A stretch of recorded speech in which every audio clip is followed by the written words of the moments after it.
this is Amy for Sports Centred, and welcome to our weekly Roundup Sports podcast. Again, I'm delighted to be joined by Matt Brown and Maria Thompson. How are we doing, guys? Yeah, good. Can't complain. Yeah, all good. All good, thank you. Good, good. Okay, well, we will crack straight on and go into the world of football. Obviously, the Premier League season has now finished, as well as the normal season, but there's still lots going on.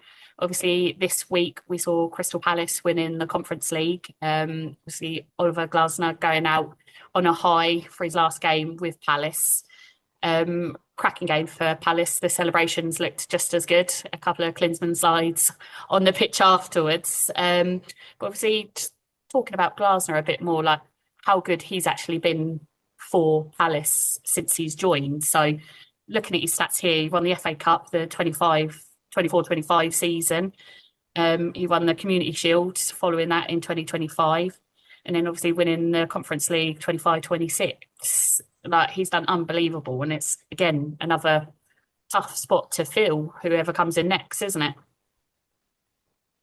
Yeah, he's done a phenomenal job. I think he took over a side that were sort of mid-table. No one really expected anything when he first came in. I think there was questions whether it'd be similar to Frank de Boer when he first came in. I mean, Frank de Boer went, I think it was more than 8 games without a win.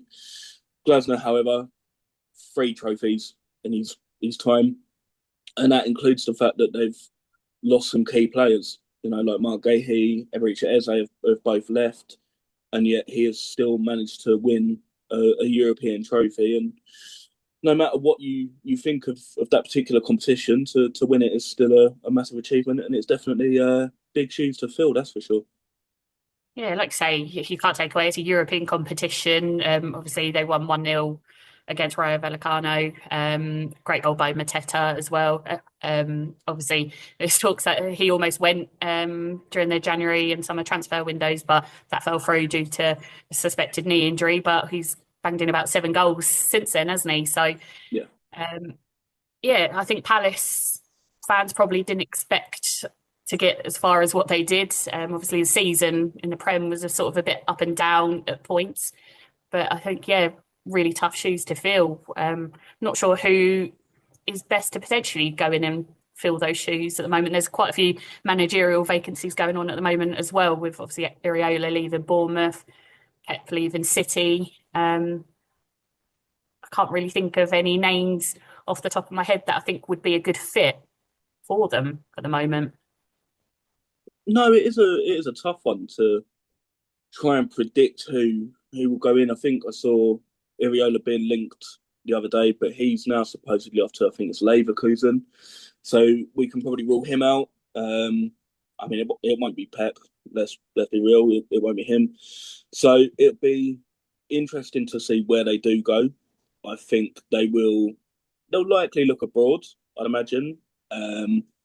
It's just a case of who they think is going to be the best fit for the job. But yeah, it'd certainly be interesting to see who they can come up with as a potential list of targets. Mm. And I think as well, it's going to be really interesting to see, just going back to sort of the Premier League, obviously, with Palace now winning that trophy, there's going to be 9 teams in Europe next season. So it's going to put a massive scupper on fixtures. There's not going to be as many potential midweek fixtures. And obviously with Tuesday and Wednesday and Thursday games, a lot of the games are potentially going to have to go on the Sunday, aren't they, now? Yeah, I mean, I think the likes of Sky Sports and TNT must be rubbing their hands at the thought of all these Sunday kickoffs. I mean, you've got 9 sides playing in Europe. If they're not playing each other, there's potential that half of them are going to be playing on the Sunday. So, you know, you don't have that 3 p.m. blackout, or, you know, you could have potential of a 5:30 on a Saturday, or maybe even an 8 o'clock on a Saturday as well. So there's going to be a lot of games on TV.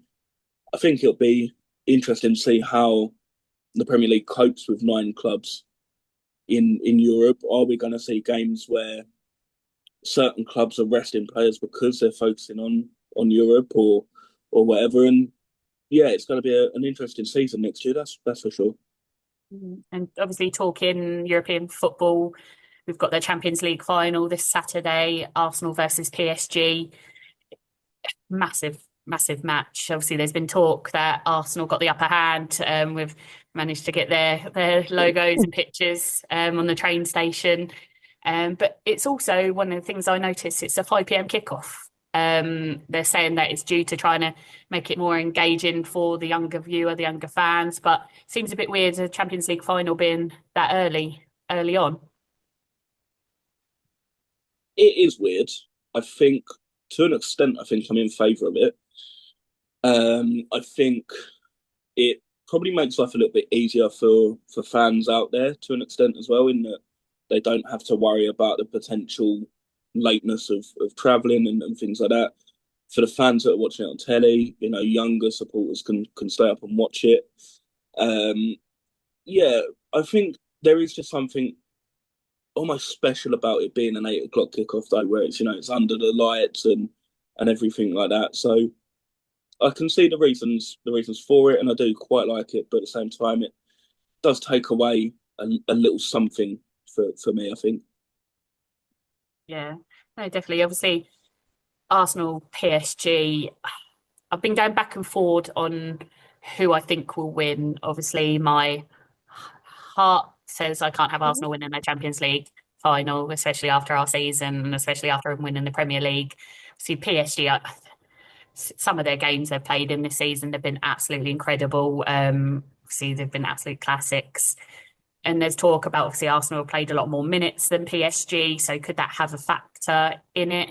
But for me, I don't think it's going to be a classic. I think it's going to be a really close game. I think Arsenal will look to potentially sneak a 1-0, but I think PSG will be too attacking for them. So it's going to be whether or not they can withstand that pressure, whether or not Arsenal have over celebrated potentially the Premier League win. I don't know. But yeah, I think I'm going to go with a 2-1 PSG win. Although I've just said it will probably be a 1-0, I'm going to say it's 2-1 PSG. But what do you guys think? I'm gonna call PSG, but then I don't know what the score will be, to be quite honest. It could end up being like a last minute goal, or I don't even want to say the words extra time, but you never really know, do you? So No, exactly. I think go on, I Matt. think it'll be 1-0 Arsenal. I've said it for a few weeks. I think Arsenal will find a way to nick it. I think they will. I think they'll just find a way. I think defensively they are pretty solid. The centre back partnership of Saliba and Gabriel are so impressive. I just think that's what will win them the game. I think they will just have that edge to manage against the attacking powers that PSG have. I think it will be tough, but I think they'll find a way, and I think they'll win 1-0. I mean, I've just seen that Timber is fit as well, so that's a big positive for Arsenal as well. So yeah, I think everything at the minute is looking in their favour. Yeah, I think that's the worrying thing for me. I think they always seem to find a way, and we mentioned it before, like with the dark arts and things like that. I just think they'll be full of confidence after winning the Premier League as well. But I'm not sure if you guys saw that earlier on. They announced teams that have benefited most this Premier League season from VAR, and obviously Arsenal were at the top of it. Anything to try and dampen their win for me. But yeah, they had 7 errors in their favour, 2 against, so obviously a net of 5. So them and Chelsea both level on there. Obviously Chelsea didn't have a great season, so probably won't take too much heart from that. But yeah, obviously when the luck is on your side, it's normally going for you, doesn't it? So you can't write them off. As horrible as it'd be, obviously, I know normally you're meant to support the English side, but yeah, I don't think I could bring it to myself. So I will be cheering on the French for it. But yeah, um, also, there's been a lot of transfer news already this week with the season ending. News that Anthony Gordon is joining Barcelona. I think you said it, Matt. He must have the best agent in the business. He's done some hell of a deals. Obviously, he's dealt to Newcastle, now to Barcelona. I think it's a weird one with Barcelona stating they're not going to pay the 25 mil for Rashford, but paying 60 odd mil for Gordon. Whether or not that's the wages issue. Um, whether or not that's a wages issue, I'm not sure. But yeah, I think it's a bit of a peculiar one. Obviously, great for Gordon joining Barcelona for him. Yeah, what do you make of it? I I think he's a good player. There's no disputing that. I think he's done well for Newcastle. I think he did really well at Everton as well when he was there. I just think if you're going to go out and buy that sort of player for 70 million euros or whatever, surely you look at the player that you've already had on loan that you can get for less than half of that cost, who you already know suits your system, has already done really well, has just helped you win a league title. I just I just think that Rashford would have made more sense. Mm. Um, good luck to Anthony Gordon. I think he could be a success story abroad, like we've seen with the likes of Harry Kane and Jude Bellingham. Hopefully he can reach new levels of his game. Hopefully it will benefit England as well in the long run. But I just think ultimately they should have bought Rashford, or they should be buying Marcus Rashford. Mm. Yeah, it's a peculiar one. Obviously you've got to feel for Rashford. He'll have to return to United this season, so we'll see what happens with him. What's at Spurs? I'd say pulling out the checkbook, but two of them are potentially free transfers. But Senesi from Bournemouth, obviously their player of the year. Really excited about that one. Cracking signing for us, especially on a free. And Andy Robertson, there was talk about it happening in January, but again, they were waiting to see whether or not Spurs would be relegated. So I think two massive signings for Spurs. But I think we really need to go for broke in the other positions in midfield. Centre forward as well is massive. Really, really need somebody up top who can bang in those goals. So yeah, obviously the transfer window isn't officially open, but yeah, some early signings going on as well as we lead into the World Cup. Yeah, there's always plenty happening. Never stops. No. And leading on now to rugby. So I'll pass over to you, Matt. Yeah, so it's another big week in the Gallagher Premiership. We are in round 17, so it's the penultimate week now. Kicks off tonight with Bath taking on Bristol, Ashton Gate, so that'll be a really interesting game. Bath have got their playoff place. They're looking to secure the home semi-final. Bristol down in sixth. They're 5 points off Exeter in fourth, so it's still to play for. I think I saw that they've got, I think it's something like a 2% chance that they can still get into the playoffs. I think they've played themselves out of it with that defeat last week to Northampton. Exeter have got Leicester this weekend, third versus fourth there. Exeter looking to cement their place in fourth. Leicester, I think, have guaranteed their place in the playoffs now. But Saracens are looking at Exeter as well. They've got Harlequins this weekend at StoneX and a sellout in a London derby. And what I actually forgot is Mark McCall's final home game in charge of Saracens as well. So it'd be a really interesting one to see how they get on. Northampton currently sitting top, looking pretty. They've had the news this week that Alex Mitchell is out for the rest of the season and potentially the summer internationals. He has suffered a pulled hamstring as part of the England training camp, which, in all honesty, is a bit of a needless training camp. I don't really get the whole point of it. It doesn't really mean anything, especially this close to the end of the season.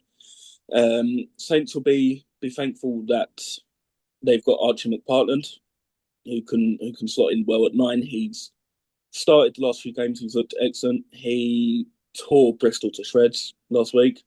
So yeah, they'll be thankful that they've got him. But it's another big week in the Gallagher Prem. PWR back this week as well after the Six Nations. So plenty of exciting games there as well. Saracens, I think, travel to Loughborough this weekend. Harlequins welcome Leicester to the Stoop. Leicester have picked up 1 point from their full 10 games this season. They've got a points difference that is in the minus 600s. They have been nilled, I think it's 4 times this season. They've been awful, and it's been tough to watch them. at times this season. They've really struggled. I don't necessarily know if the funding's there for them, but it then raises questions of if you take them out of the league, who do you replace them with? Because whatever team you put in there is going to suffer the same fate. We're approaching semi-final time in the PWR as well. Gloucester have got home semi-final. Saracens have got home semi-final. It just remains to be seen who they will face. I think Gloucester looking likely to win yet another title. They're just incredible. I mean, they're losing 3 big names at the end of the season, but I think they'll end this season on a high. But in women's rugby as well, Jo Yap has been named the first ever head coach of the women's British and Irish Lions. She's going to be taking a break from her role in the England pathway. She has got 70 Red Roses caps herself in her time as well. So yeah, it's a really exciting time across rugby at the minute, and hopefully we're in for a good few weeks to come. Yeah, just going back, obviously, you're saying about Mark McCall, Saracens. I think, like say, it's the end of an era for him. Obviously, what he's achieved for Saracens. Obviously, we're all Wasps fans, so probably begrudging him during that, especially with the old salary cap debacle as well. But you can't take away from him what he's achieved there. He's been absolutely incredible. He'll be another sad miss for the Premiership as well, I think. And trying to recall who it is that's due to come in. Matt, it's Brendan Venter, I believe, is yes. coming back after several years away. Hoping he brings more amazing press conferences after his famous Sorelli Bobo interview several years ago, which lives rent free in my head, I must admit. I think Venter coming in, you need those big personalities in a time where I think rugby really needs those big names, big personalities to try and encourage more people to come in and watch. So fingers crossed we might have some more blowouts at press conferences and go from there. But that'll be interesting. If that happens, I might start watching Prem Rugby again. It might be the thing that gets me back in. Who knows? And I know one thing we mentioned to each other was the salary cap. Really, really interesting. Some of the figures and stats on there. A lot of clubs skating very, very close to it, if not over it. Again, it's worrying times. We've said before that English rugby needs to do more to support the teams. We already saw, obviously, Wasps go under, London Irish go under, Worcester go under. Obviously, they've now come back, but it's worrying. Obviously, Newcastle, Red Bull, they're obviously spending a lot under, but they're getting rid of a lot of players this season as well. And you see some big names like Furbank leaving, Saints as well. So it's there's going to be a lot of movement, whether or not we lose a lot of players in France, obviously where the cap's a bit lower. I don't know. Yeah, I mean, it's really interesting that we see players like Furbank leaving Northampton, but he's off to Harlequins, who, when you look at that report, are one of the highest spenders in the league. And yet, for example, this season are currently 8th. They've won 5 games all season, and are only just in 8th. I think they're only a point clear of Gloucester.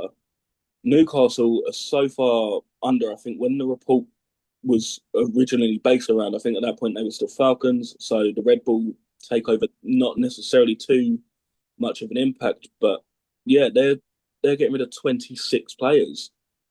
You know, that's nearly 2 entire starting lineups that you're clearing out, and there's some phenomenal talent in there. But we are seeing all the clubs around the league losing big players. I mean, Saracens are losing Tom Willis; he's off to Bordeaux, but they're bringing in Alfie Barbary to replace him from Bath. So that's probably a decent amount of money off of the wages of Bath.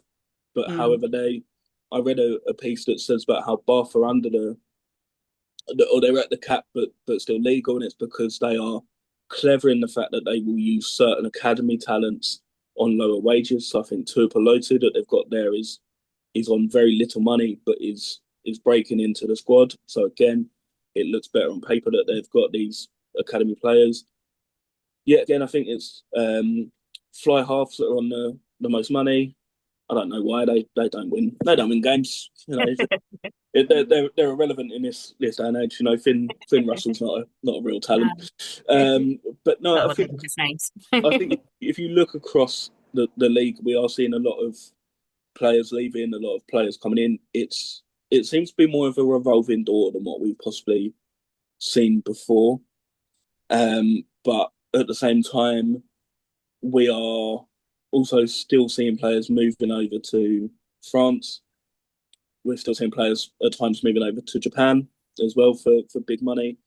I know that we see a lot of the South African boys move over to Japan at times purely because it's closer to home than perhaps Manchester is if you're playing for Sale. I think there are still clubs that need to spend more money. As weird as that may sound when we're talking about clubs being close to the salary cap, teams like Newcastle need to spend more. They need to help develop rugby in the north. I think Gloucester probably could do spending a bit more money in certain positions as well. Bristol for me are a fascinating one because they seem to have a real problem with extending contracts of players who are getting increasingly older. They've announced AJ McGinty has signed a new deal. McGinty's in his mid-30s now. I'm not sure how long he's realistically got left. He's been injured for a lot of this season as well. So, you have to ask questions there. I think they've extended Stephen Luatua as well, who I think is, again, mid-30s. Yeah, I mean, he's about 104 at this point. I mean, I think in rugby always, years, yeah, exactly that. He's always looked old, but again, he is I know you've got that leadership and that experience and everything like that, but you have to also wonder how long realistically he has got left. I think they need to look at younger players and almost try and change their system a little bit. I mean, Pat Lam has still got, I think it's 2 years left on his contract as DOR, and because they handed him a 7-year deal, and last week fans were then questioning whether he should have been sacked after they shipped 90 odd at Northampton. But yeah, we'll see what happens. Bristol are a funny side because, like what we said, they always seem to spend money, but they don't seem to change their model. They seem to get so far, but then never finally get over that line, do they? Like I say, they've got a lot of experienced players and they seem to focus around bringing them in, but it doesn't seem to help. I know they won the European trophy a couple of seasons back and things like that, but in the Prem, I don't know, they're almost sometimes like they're nearly men, aren't they? Yeah. It's so far and then just can't ever get over the line. So it'd be interesting to see whether or not they change Pat Lam. Obviously, 2 years still on his deal, would be a bit of money to get rid of him.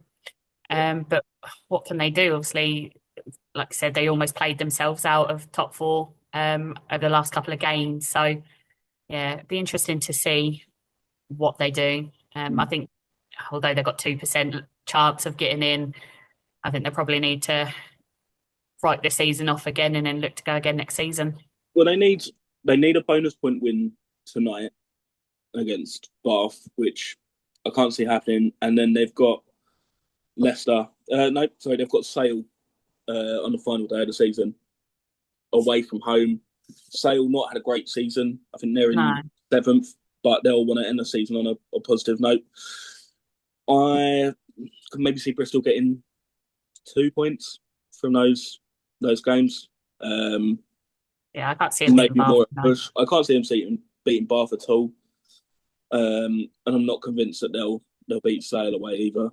So I think they need to essentially write this season off and go again next season. I think, as you say, they are the nearly men. I think the same about Sale at times, but I think Bristol, for the money that they spend or have, spent over the last few years with the likes of Pietau, Redrada, and players like that. I mean, Reece Zammit now must be on decent money as well.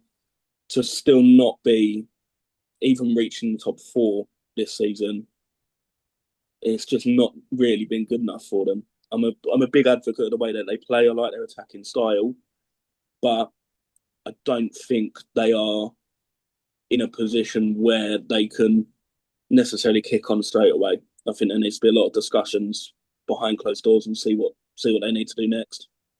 No, I agree. But that leads us on, obviously, that's the rugby discussion. So it is the Great British Summer. We've actually had some sun, so it means it's cricket season. England ladies, see they've got their matches against India. They've just finished their series against New Zealand. It's quite an up and down series against New Zealand. They obviously drew one, won one, and lost one. Obviously, the final game, they bowled New Zealand out for 80 and then chased it down in just 14 overs. I think they looked really, really good. And then the first T20 game at Chelmsford against India last night, India won comfortably. It started off really, really well. We were having a chat in the chat. Obviously, Lauren Bell, 2 wickets, looked absolutely sensational. And then Izzy Wong obviously had a nightmare first over, and it kind of sort of snowballed from there, really, didn't it?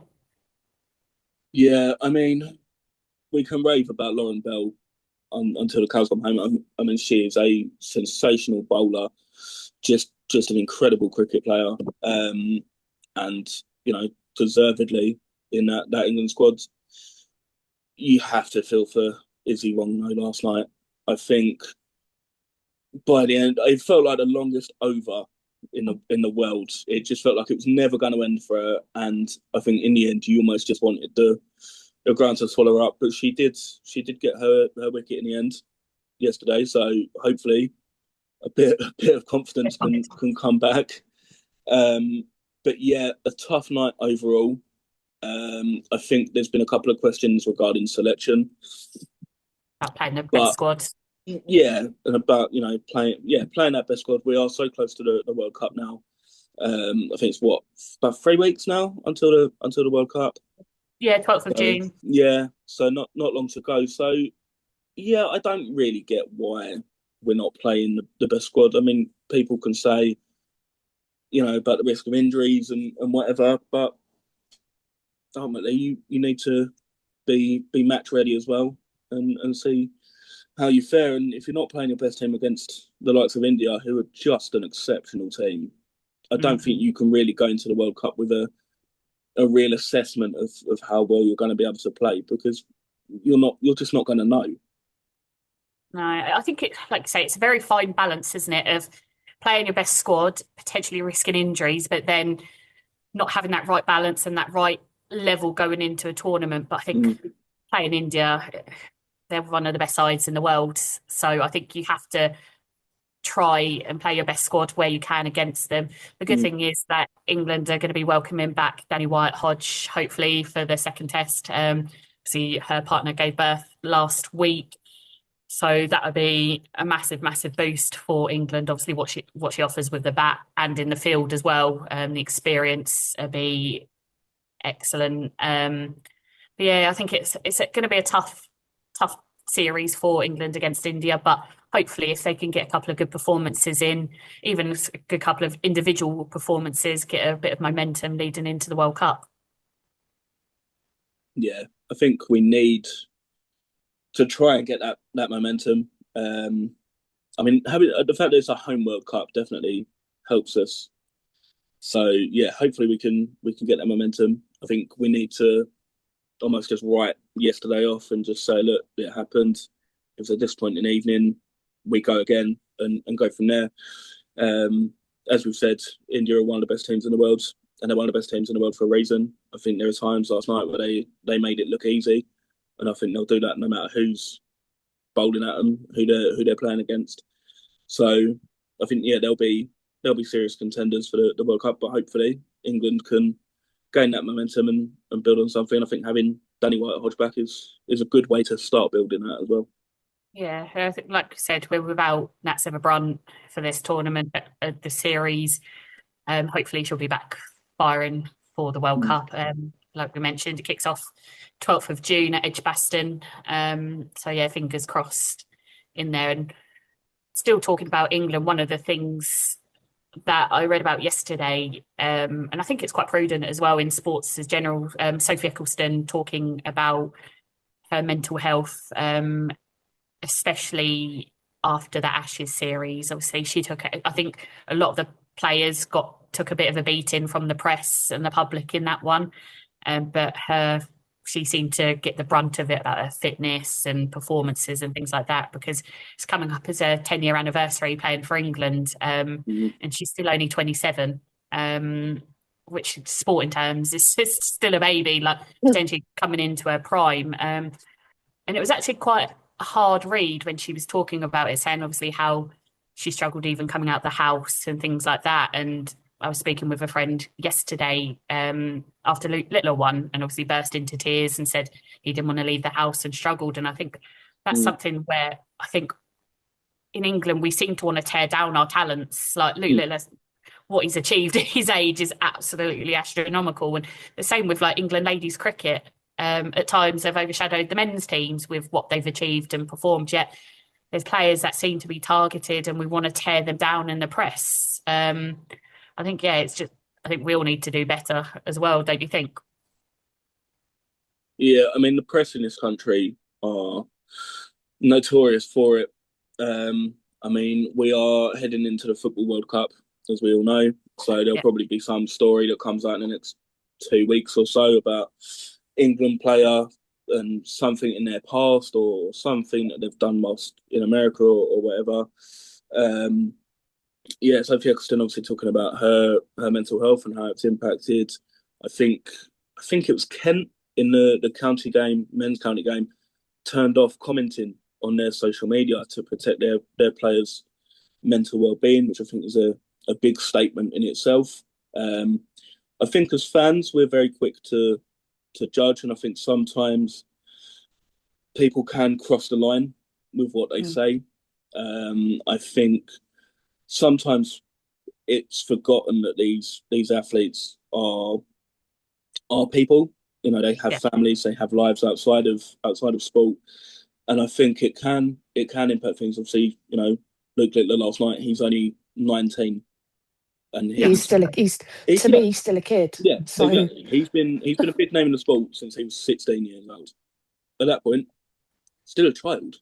Yeah. Yes, exactly. He's playing a pub sport at an age where he can't even legally drink.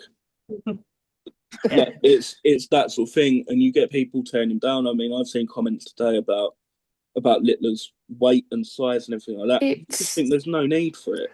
No, it's not needed. I mean, you know, constructive criticism for me, always welcome.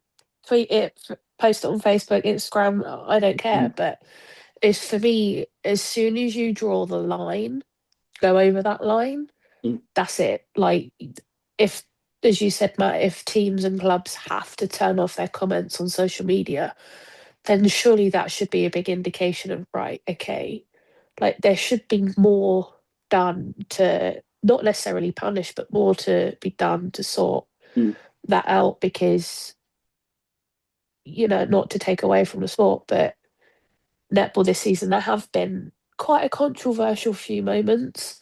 And having read some of the comments that were aimed towards particular players, which we'll get onto in the netball section in a moment, that you kind of look at that when you bring in their families into the argument and bring in their partners into it, you're like, well, why? Just because they've done something that, yes, technically isn't allowed to happen, or, you know, just because of who their, you know, families are, for instance. It's like, that's where I draw the line. Like, don't cross that constructive criticism line. You can criticize all you want. As soon as you insult them, their families, which then has an impact on mental health, as soon as you mess with someone's mental health, that's it for me. That's where I draw the line.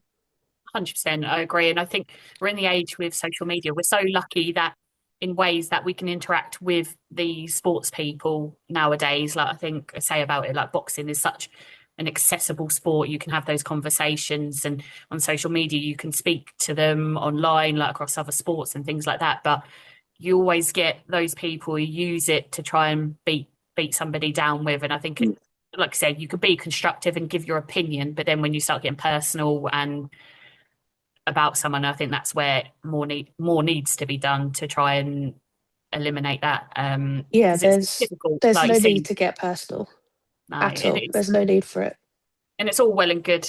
Like I think I said last night, Dave from Swindon sat on his sofa, never played a competitive sport in his life, critiquing someone and giving Mm. somebody abuse. So yeah, I think hopefully we'll see more of a clampdown on it moving forward. But yeah, obviously you feel for Sophie Eccleston, and I hope leading into the Cricket World Cup and obviously the Football World Cup that as a country we sort of get behind our teams and try and support them as much as possible, because you think like the Red Roses, how much support they get and how successful they've been, and you think positivity hopefully breeds a bit more success. But Mm. yeah, we'll see what happens anyway. And moving on, obviously, Maria, you mentioned the netball. Yeah. So I'll let you lead on that. It's been a busy few days. The 2026-2027 England camp training squad's been announced, and a big name, I guess three big names you could say that have been included in the full-time program or the senior program, so to speak, were Gracie Smith. Now Gracie's only 17. She did her GCSEs last year, first NSL contract, and won the league. Now, when I was 16, I was crying in a corner about my GCSE exams in the summer. I couldn't imagine, professionally training nearly every day and then going on to win the Super League like that. And then obviously for me, Tash Pavlin and Jada Pekova have been included. Jada was previously included a couple of years ago, but was dropped last year. She's now back. Quite frankly, for once, I think I don't have anything to complain about, which is England fans yesterday were all a bit like, why aren't we complaining at this? We couldn't find anything to, poke at, which for us is surprising, but it's shaping up to be an interesting squad. Now, I'm not sure when the Commonwealth Games squad's to be announced, but obviously that will be much smaller. So you'll have the standard 12 and then three travelling reserves.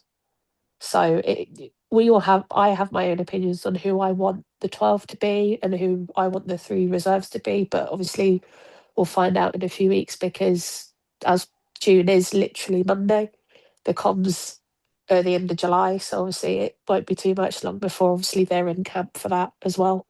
So that'll be that'll be interesting for me. But this weekend for Super League wise is the final round of the normal season, so to speak. So you've got big clash between the top four, all the top four teams playing each other. So that is going to get spicy, because three of the four can get the major semi-final. So it's the matter of who wins against who, what the goal difference is going to be. So I obviously posted on our group chat that there's like 8 or 9 different scenarios of how it could all end up. So that by the end of the weekend, first could be in third, third could be in first.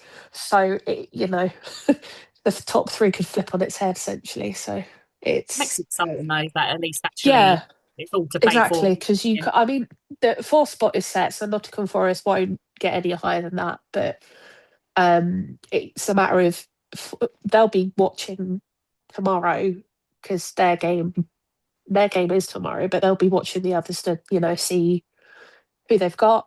Because they've got Pulse this weekend, sorry. So it'll be and last time they played each other, it went into extra time. And being there myself again, it was a tight game until extra time, where Pulse did find that extra gear. So, but on their good day, Forest could get the win.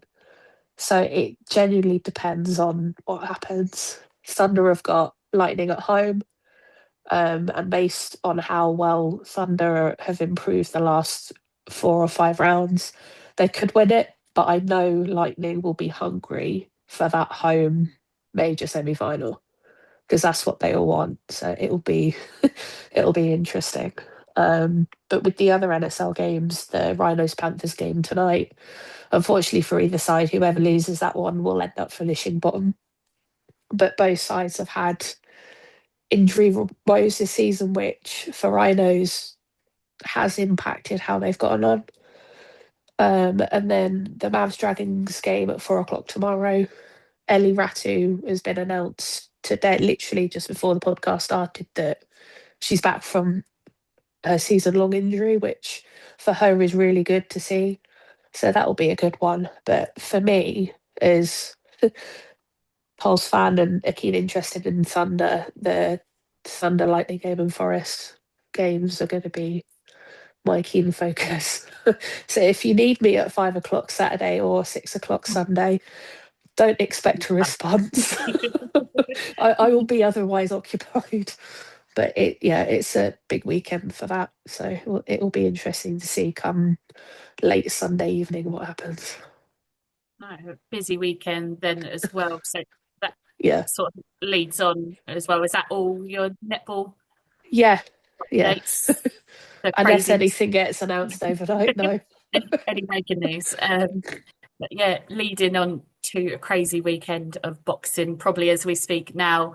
There's the Brawl at the Hall, the Misfits Pro boxing card at York Hall. Is headlined by Charlie Edwards and Nokatoli.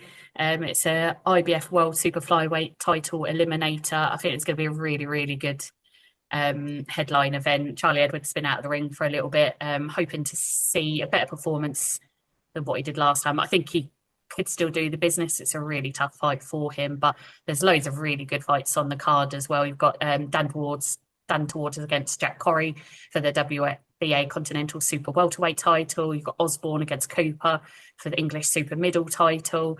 Got the up and coming Tom Welland against Jack Dillingham for the Commonwealth Youth Featherweight title as well. It's a really, really good card at the home of boxing in England at York Hall. Misfits Pro seem to be putting on some really, really good cards. See in a couple of weeks, you'll see Tommy Fury against Eddie Hall, former strongman, which is chaotic to say, but no, really, really good card. So excited to watch that one back. It's live on DAZN as well. But there's 4 other shows this weekend as well. So Saturday, see the return of Dmitry Bivol. He's been out for over a year. He's in Russia. He's defending his unified titles against Mike Weifer, who's also kind of been out the ring for a long while. Bivol, obviously, he had surgery on his back after his fights against Beterbiev. So yeah, he's defending his unified light heavyweight title. So I can't wait to see Bivol back. One of my favourite boxers. It's going to be tough against Eifer, although he's sort of injured. He's been out the ring, for a while. Bivol was injured.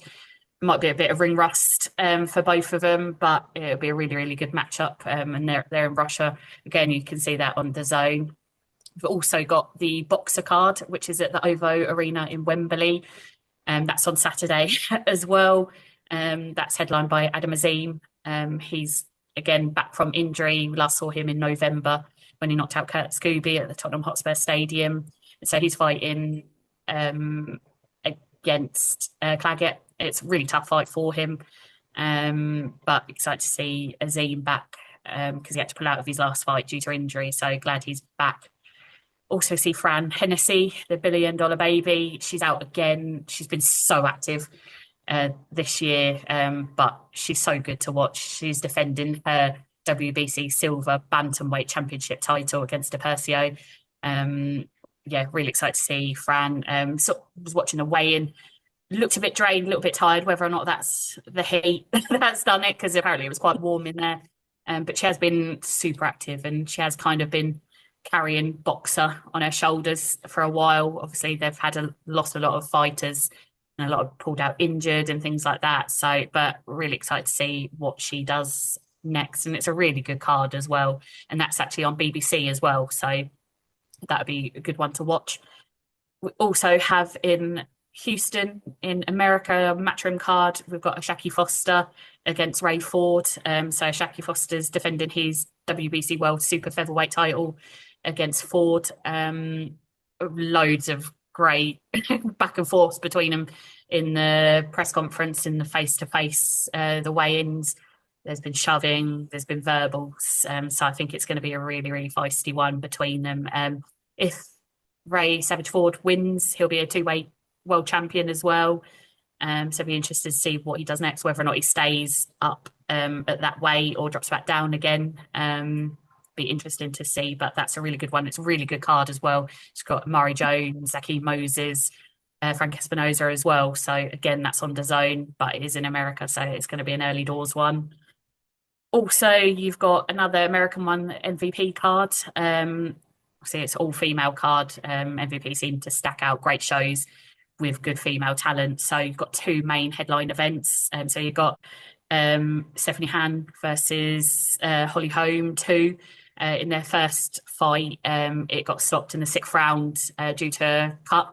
It went to the judges' scorecard and Han won it. So Holm will be looking for a bit of redemption, and obviously looking to get that WBA world championship, lightweight to world championship title back. So that'd be a really good fight. And then you've got the absolutely explosive Amanda Serrano against Cheyenne. Sorry. See, I love watching Serrano box. She's such an explosive boxer. There's talk about her potentially retiring, but she says no, she wants to. So I don't think we're going to see the back of her for a long while, and that's for the unified featherweight world title as well. So again, really, really good two headline fights for MVP, and it's a really good card as well. So yeah, that'll probably be my weekend, trying to fit in obviously all the 4 different fights as well. Well, 5 if you're included tonight as well. So really, really good time for boxing next week. There's the Zuffa boxing card in Bournemouth. I'll be in Sheffield for the Josh Padley, Eke Fiaz fight as well. So looking forward to that one. Obviously, it was announced in the news this week that Sky Nicholson has been elevated to the full WBC World Bantamweight title. Obviously, with Ellie Scottney vacating, that's elevated Sky. She's obviously disappointed she couldn't go for the undisputed title fight, but she's now a two-time world champion, which is incredible. Since she stepped up to bantamweight as well, she's looked so much more explosive. She's looked so good. And she's been ordered to defend her belt now against a fellow two-weight world champion, Mio Yoshida. There's no date announced for it yet, but hopefully we'll see Sky out soon. She obviously only fought a couple of weeks back in Australia as well. So, yeah, a really exciting time for women's boxing and just boxing in general. A lot happening for it. So will you guys be tuning in? I know, Maria, obviously your weekend will be netball focused, but will you have any of the boxing on?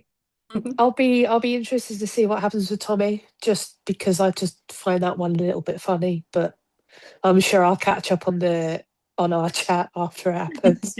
But yeah, I'll be in a little bubble this weekend, so I won't have much other sport going on. And Matt, will you be tuning in at all? I may try and catch some of it if I can. Yeah, we'll see how we get on. But yeah, I think it's just good that some of it's on the BBC and it's free to air, so you can get new fans involved as well. So yeah, hopefully a couple of good fights. Yeah, no, it'd be a really good weekend for it. Obviously, really excited next week for the Sheffield card. Obviously, that one's been not rescheduled for the date because Matchroom have done so well in keeping it on. But obviously, originally it was Dalton Smith to headline and defend his world title, but he got injured. And then there was another injury, and which meant now Josh Hadley's defending his title and he's headlining, but it's still a really, really good card. So, no, I'm looking forward to that next week as well. But I think that's all of our sporting updates and headlines for this week. Hopefully we'll be back next week. But no, I hope you guys have a great weekend and enjoy all the sport that's happening. Yeah, you too. And you? Cheers. Have a good weekend, guys. And you have a good weekend. Bye. Bye.